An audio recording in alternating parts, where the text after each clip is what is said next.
roughly 10 years ago, before 2010, the only transactions were legacy transactions, and they were mostly spammers buying and selling addresses because they couldn't acquire them themselves. But in 2011, there was a seminal event, the public sale of Nortel's addresses out of bankruptcy to Microsoft. And they paid quite a lot for those, $11.25, but once the market was opened, more sellers came into the market and prices dropped quite a lot, and as low as $5 an address. But that was for big blocks, and after that, the market picked up steam, mostly started in APRICOT. They ran out first, and then RIPE. In 2015, ARIN ran out, and we had basically a unified market between ARIN, APRICOT, and RIPE. And now we're going to add LACNIC in July to that global market, and later in the year, hopefully AFRINIC. And we'll have a full global market for internet addresses.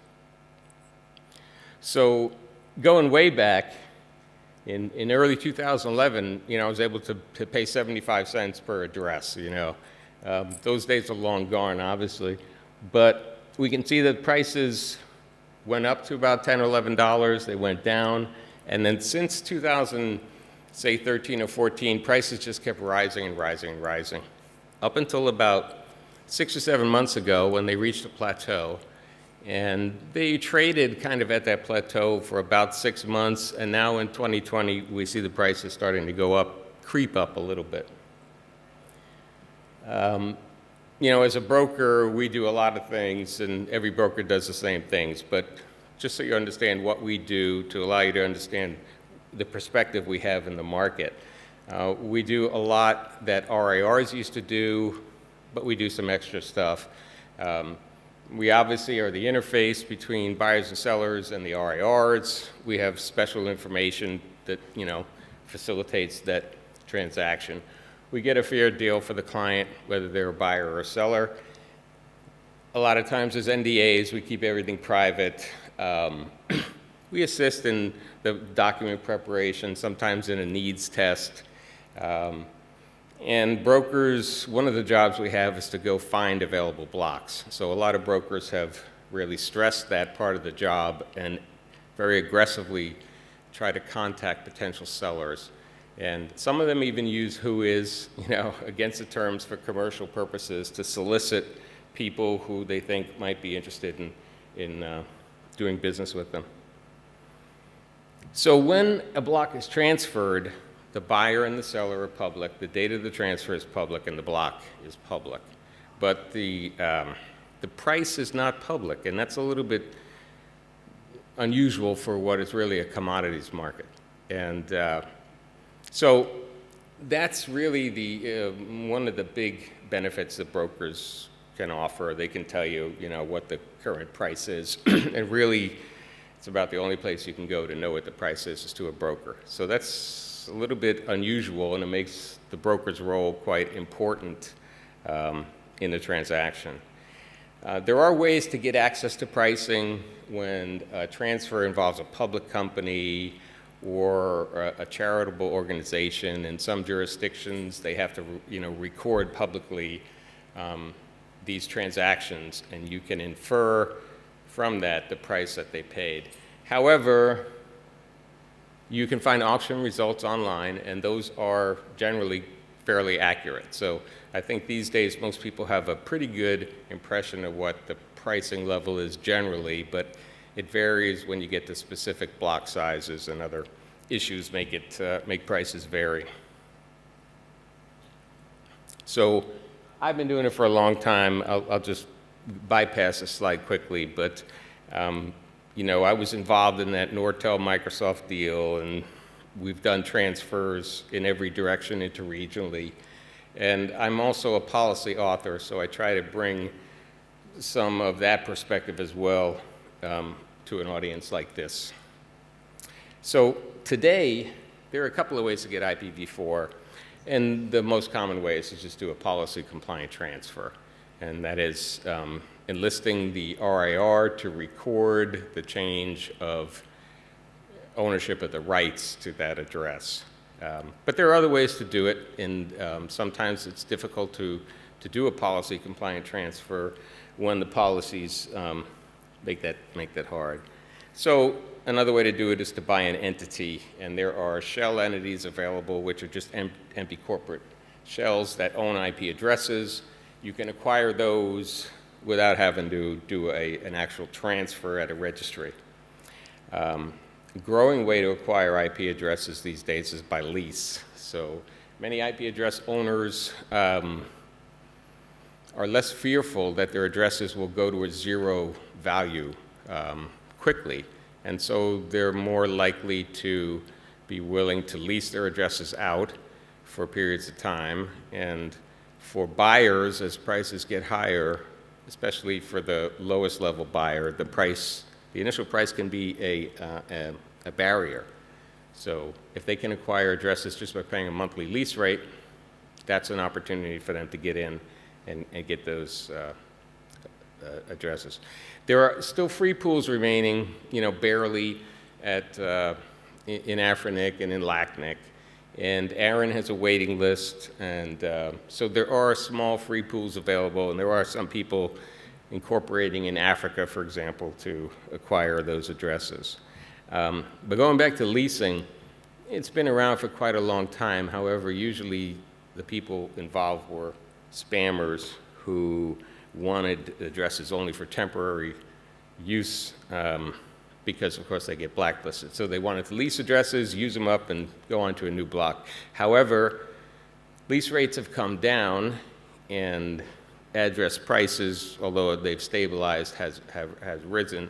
Right now, you're looking at about a 6 to 7 year repayment time to purchase addresses rather than leasing them. So it might take you 6 years of lease payments to actually buy an address. And for many businesses, that's a favorable ratio, and it makes sense for them to utilize their capital in other ways than investing in IP addresses. Instead, they lease.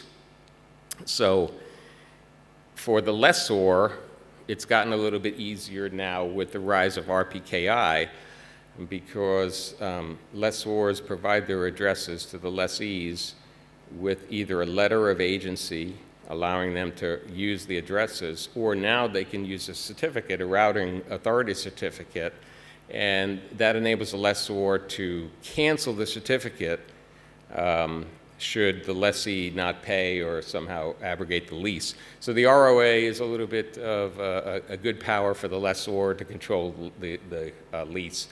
Prior to that, if it's just a letter of agency and the lessee doesn't pay or violates the terms, the lessor would have to importune the upstream provider to please, stop advertising the addresses because the LOA was revoked. And that's always difficult, finding the right people and getting that to happen. So an ROA is easier. And many companies, when they lease addresses, will lease them through a VPN. So that gives the lessor the ability to block ports or to turn the circuit on or off at their own volition. So the leasing of IP addresses helps to demonstrate that IP addresses are not really a commodity. They can be identified with various characteristics that have different leasing rates. So we're seeing a real rise in the lease rates for residential IP addresses, which is a characteristic applied to addresses normally used for eyeball networks. And lessees want these addresses because if they use them on a VPN and their clients use the VPN to access Netflix, Netflix is more likely to play the stream if the request comes from a residential address. So this designation, residential data center, that changes the lease rates. And there are other things that also, change lease rates, such as where the addresses are registered and where they're geolocated. But the need for leasing seems to be growing. There are people who need widely disparate geolocated address blocks, and it's easier for them to lease addresses than it is to own them and register them and route them in various locations. So there are people, as a broker, all the brokers have heard from sneaker guys, and these are guys who use proxies to bid on buying sneakers, and They do enough bids that the IP addresses get blacklisted. So they have to rotate the addresses they use to buy sneakers. That's just an example of people who need to rotate address blocks, and that's something that leasing is good for. So in terms of policies for the policy community members, really there are no policies about leasing. I mean, it's kind of been ignored in the ARIN community. You can lease to people, but you can't really use that as a justification to get new addresses. However, if you're leasing via VPN, that's a circuit, and then you can actually claim that they're a customer and you can use them to justify. But in most regions, leasing has just been ignored by the registries, and that has allowed market participants to step in to that absence of policy and begin developing businesses. So, in our experience, we found a lot of unusual type of transactions, and I'll just talk about some of them. One of them is a pretty common one, which is, a lot of /16 owners out there, and they got the address block 20 years ago, and they're using very little of it, and they want to sell it, but they're using some of it, and they want to keep, say, a 24. But then they bring it to the market, and they realize that maybe they can get a higher rate if they can sell it as a contiguous 16 instead of keeping a 24 and selling a 24, 23, 22, et cetera. So this is a kind of a difficult problem in the ARIN community. We would suggest that they simply buy a 24, renumber into it, and then sell the 16.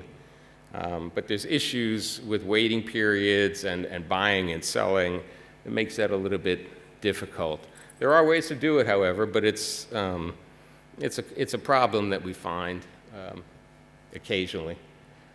There are other unusual requests we have. We've had buyers willing to pay a premium for lucky numbers. So, buyers come to us and say, do you have a lot of 8s in your number? Because in China, we can sell that at a higher rate. So we have people looking for lucky numbers, people looking for the shortest number of digits in the address. In particular, we had a satellite provider of some sort who really seeking to minimize his bandwidth and really wanted the shortest number of digits in his octets to do that. So some unusual. We had a case where an end user was using the upstream ISP's addresses and just wanted to buy them. And the ISP said, okay, just replace them with another block and we can do that. But this was in LACNIC, and there was no way to actually buy addresses and then transfer the addresses again because of waiting periods. So there are some policy issues that make some, transfers difficult. We had one buyer who came to us and wanted just 124 out of every /8. We couldn't figure that out. That was strictly a vanity thing. So needless to say, he couldn't get that. We've got cases where there's individuals as registrants. We've got trade names who are registrants, and there's all kinds of paperwork that has to be done before those blocks are transferable. In Europe, in the early days, universities often were effectively RIRs. So the main registry, IANA, would give addresses to these individuals or colleges, and then they would be responsible for allocating them to users in their communities. Sometimes they didn't allocate all the addresses. Now they come to us trying to sell those addresses. Well, are they the owners of the addresses? Can they sell them? Are they registrants? Are they, and that's a case-by-case thing, and it's something you usually have to fight over. As brokers, we have to deal with trade sanctions. Many times there's buyers in countries that we just can't deal with as American brokers, and we have to refer them to other brokers who can handle that.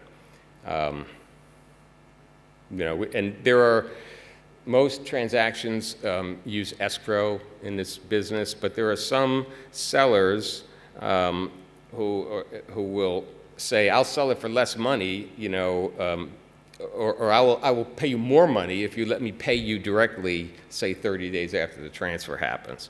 So there's all kinds of different deals out there.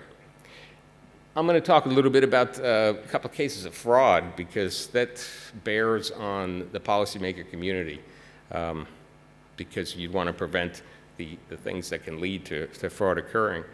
What happened in Aaron was that a seller who had come to us and for whom we had sold a block of addresses, we later learned was involved in fraud. And the way the fraud was perpetrated, it was at Aaron, when you need to get addresses, you have to justify them to Aaron, and you have to submit data to Aaron indicating your need for the addresses on an operational network, and you need to support that data with a notarized letter signed by an officer of the company who's acquiring the addresses. And this guy hired a notary to notarize the signatures of completely fake people who he just made up out of whole cloth and set up as corporate officers to convince Aaron to give him addresses. And happily enough, the scam worked. Aaron accepted the notarized letters and provided the addresses to the guy, who then bundled them all together and then came to us to sell them. And we had already done a sale for the guy, and we assumed he was legitimate. But fortunately for us, that sale fell through, and then later we learned via a call from the FBI that this guy had paid a notary to notarize these false documents. I'm sorry, he didn't pay one. He hired a notary, and he did not pay her.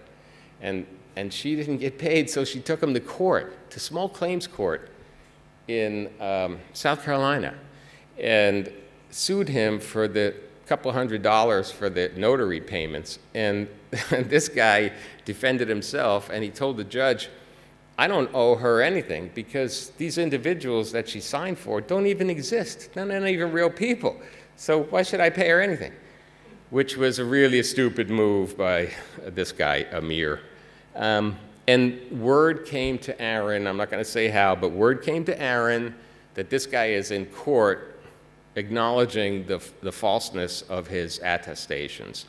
And so Aaron got wind of that and actually did an investigation and revoked all of the addresses that they had previously given to this guy.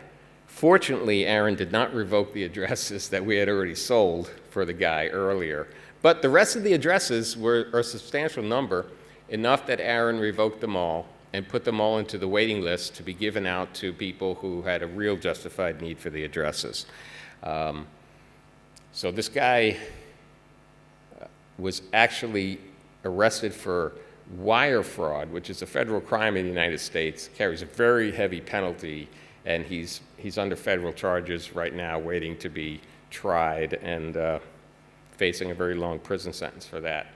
So that's the fraud that occurred last year in Aaron. But on the Aaron fraud, the guy made a lot of money from selling the addresses that we brokered successfully for him. And the question was, what kind of damages did Aaron have that they could recover? And really, they didn't have anywhere near the amount of damages that the guy actually made from selling the addresses. But the FBI learned of that amount, and part of the penalty for his federal case is he's going to have to, remunerate for that. So he's not going to keep his ill-gotten gains. In AFRINIC, the fraud was much longer running, and it was perpetrated by an insider who apparently was aware that addresses were going to become valuable and was aware that there were a lot of addresses in the AFRINIC WHOIS database that were either not being used or registered to a company that was out of business. And basically, this alleged perpetrator took advantage of his access to WHOIS to make certain changes right to the database to match what he was doing in the corporate world, which was registering businesses with names similar to those for these WHOIS entrants. And then he would make final changes to make them match exactly. So we were also contacted by this guy and his representatives. And first they were just trying to sell the addresses, and we would say, but there's no transfer policy, And then they would say, well, then we'll sell you the whole company, you know? And we would look at these companies and say, wait, there's something wrong. You know, they're in the Seychelles, or, you know, they just founded last year and the blocks have been out for 10 years, you know. And finally, they came back and said, well, look, we'll offer you a 100-year lease on these addresses. You know? So they were doing anything they could to monetize their ill-gotten addresses. And, you know, it was obvious to us that this was illegitimate. Later on, the researcher contacted us who eventually exposed this whole thing, and we learned that, you know, we were correct in what we had figured was going on. But the thing is, we had been aware for years before of other blocks in AFRINIC's whois that were owned by Americans in America, routed and used. And the story we got was that, yeah, they would do it if it was legacy addresses. You know, they would change the whois, and you could do a transfer as long as it was AFRINIC legacy space. But that was just a story. And this was just another example of what really was a fraud perpetrated more than 10 years ago at AFRINIC. So really the point I would like to stress from my perspective is that we've got these registries that were set up to distribute really valueless resources, and now they have a very large value, and the staff hasn't been really trained or selected with the idea that they are targets of corruption now where they weren't in the past, and that not only does the organization need to be on the lookout for perpetrators of fraud from outside the organization, but also from inside the organization, because of the high dollar value that the decisions that relatively lower level employees at the registries can make. So it's important that we do things that try to prevent the incentives for fraud to happen. And you know, some of these are to reduce the policy restrictions that tend to push policies out of the policy space and make the transfers happen out of the market.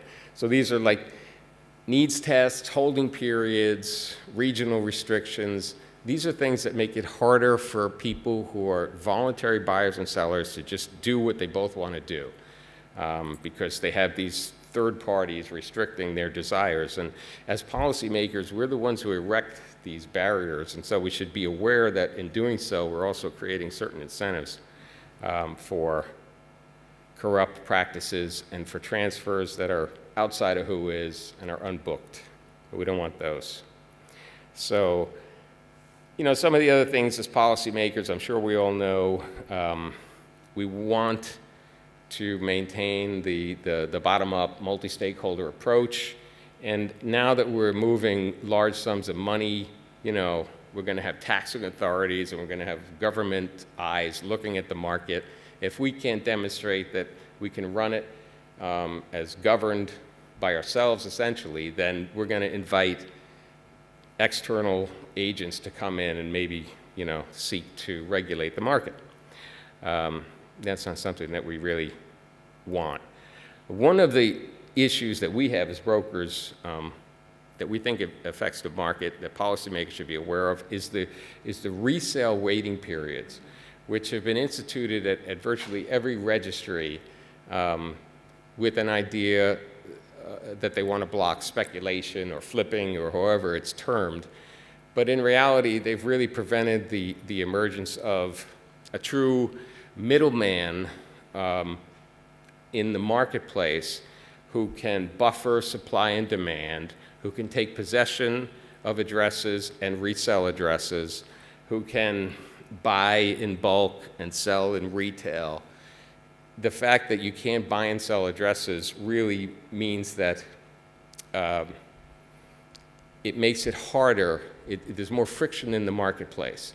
And if there was some entity out there who could just be a place you can always go to acquire addresses that you could be sure had addresses, and that entity could only exist if they had a reasonable assumption that they could buy and then resell addresses, which they can't do with waiting periods. So, I would advise that waiting periods are reduced in duration unless we think that there's something intrinsically wrong with having an efficient market that involves, like every other market, middlemen, wholesalers, retailers, and other channels for distribution.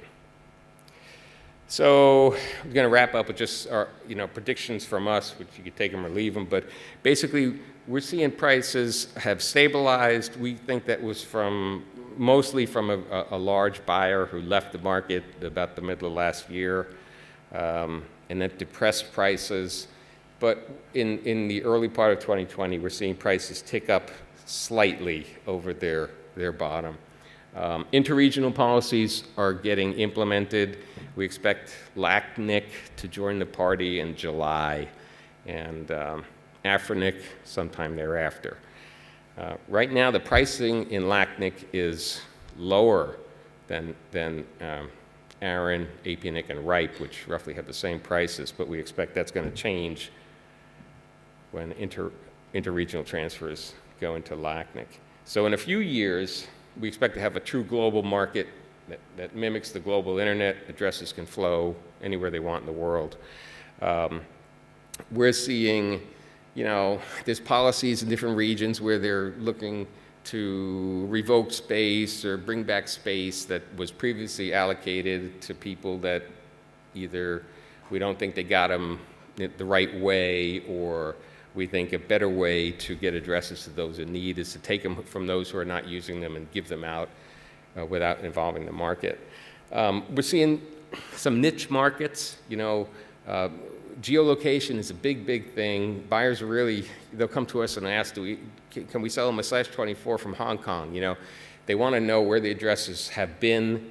And so, some brokers and lessors are actually pre-geolocating address blocks in commonly inquired about areas so that they are already geolocated, which usually takes at least a month and maybe 3 months. We're not seeing anybody looking to invest in IP addresses or speculate in them or, corner the market or anything like that. We're seeing a lot of end users who are buying their addresses, not so much ISPs and LIRs, but end users themselves who realize that, it's easy to switch ISPs. If we have our own block, we don't have to renumber. And so you're seeing a lot of end users register for the first time. And so the member count at most registries is going up. Also, lately in the market, it's mostly small blocks being sold. From 24s to 20s, there's about 75% of the market. So brokers who are adept at dealing with small blocks are, able to take advantage of that. And we are also seeing leasing brokers who are strictly dedicated to brokering leases. They stand between the lessor and the lessee. They do the monthly billing. They do the, the abuse complaints and that sort of stuff. So that's it. Hope I didn't take too much time. You want to get to that pipe organ. But if you have any questions about the market, if you want to, there's a slide in there with the current pricing. If you're interested in the current pricing from our perspective, /16s are going for about $20.50 an address. Another common price point is /24, and they're going for about $23 or $24 per address. And then as sizes get larger, 14, 13, 12, prices go above $20.50 slightly. So it's a little bit unusual. The highest prices come from the very smallest blocks and the very largest blocks, which makes a U-shaped price curve. It's kind of unusual. Any questions? Mm-hmm. So, in terms of the global demand, I'm sure you know we're actually listing on the at the moment. In terms of global demand, you're seeing the trend increasing, or just how much demand is that? On the buy side, like, as I said, there was a large buyer who couldn't find really large blocks and decided to buy 16s, and then they stopped. But we're seeing demand, persistent demand for the smaller block sizes. So it's actually not tremendous imbalance that we're seeing in the supply and the demand in the market. There's not a ton of buyers lined up, nor a ton of sellers lined up. There seems to be a relatively, at this price point, it seems to be enough to incentivize enough sellers to come out to meet the demands of the buyers who come out. So that's why the price is fairly stable. If there was an imbalance, you'd see the price move, but it seems, from our perspective, to be moving along at a fairly stable rate. So what we see is prices rising, but just slightly, not as highly as they have in the past. So demand is for small blocks, though. I mean, like I mentioned, 75% of transfers are /20 and smaller. And that's mirrored in the BGP table, which is showing far more routes for, /20 networks and smaller. Okay, any other questions? Do you have a follow-up? Yeah, if I could just follow that up quickly. Given what we heard about the sort of level of IPv6 seen at the internet exchanges, if we start seeing larger volumes of ISPs doing this CGNAT, going from that 27% through to, say 50%, and then presumably having more addresses to return to the market, I imagine that might. Yeah, well, that's a feedback loop, and we've seen that. For example, Reliance Geo in your community went to IPv6, and as a result of becoming fully dual stacked, any of the traffic they could handle for their clients on V6 all the way, well, that was traffic they didn't need to use IPv4 for. So whatever segment of their dual stacked traffic could be carried natively by IPv6 freed up a certain number of IPv4 addresses which could be sold. So there is a feedback loop of sorts between IPv6 deployment into a dual stack environment and the freeing up of IPv4 addresses for the market. But our look at the market does not look like IPv6 is really growing appreciably. It's certainly not growing, exponentially. If you look at the Google graph, it's looking more and more like an S-shaped function with an asymptotic high point of somewhere around 30%. So the graph is no longer looking like it's just a constant sweep upwards. And so I think that there's a lot of indications that the IPv4 market is going to be around for at least another decade. Just recently in America, the U.S. Department of Defense was slated to maybe begin selling some of their /8 networks, and the original request came looking for like a 10-year time frame for them to sell 13/8s. Now, that didn't go anywhere this time around in this budget, but it is an indication that they're thinking, at least whoever originated the thought, that IP addresses are still going to have a value 10 years out. So, I think IPv6, the transition to IPv6 is actually less of a sort of Damocles hovering over the IPv4 market than it was 3 or 4 years ago. I think generally people are just they're coming to accept that there's going to be a dual stack IPv6 and IPv4 carrier grade NAT suite of protocols that's going to be running the internet for the near future. So, yeah, carrier grade NAT is big. That's the big, bungee cord that makes everything work, because if you run out of addresses, you can always turn up the dial and say, okay, we're going to do 10, we're going to do 20, we're going to do 30 clients, or 50, whatever. You can adjust that dial while you go out to the market and try and acquire addresses. So we think carrier grade NAT is here to stay, that's for sure. Okay, anything else?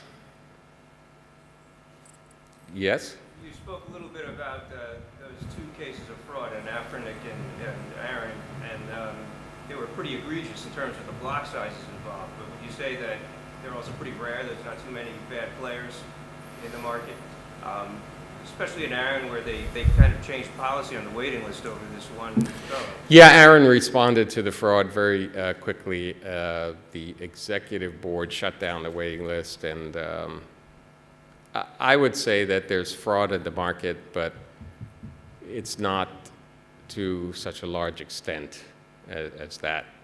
However, in AFRINIC, they're trying to recover addresses through the institution of a resource recovery policy, and their target is, a large block of addresses measured in the millions. Yes, Lee?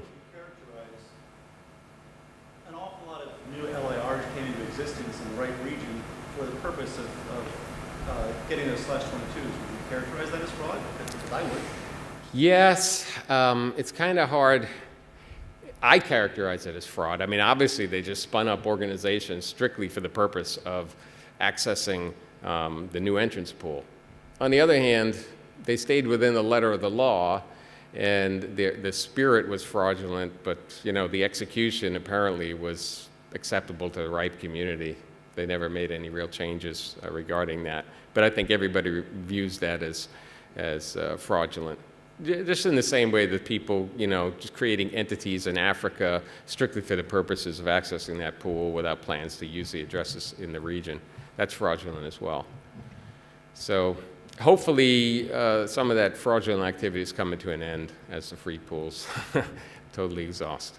Because most of that fraud related to the free pools one way or the other.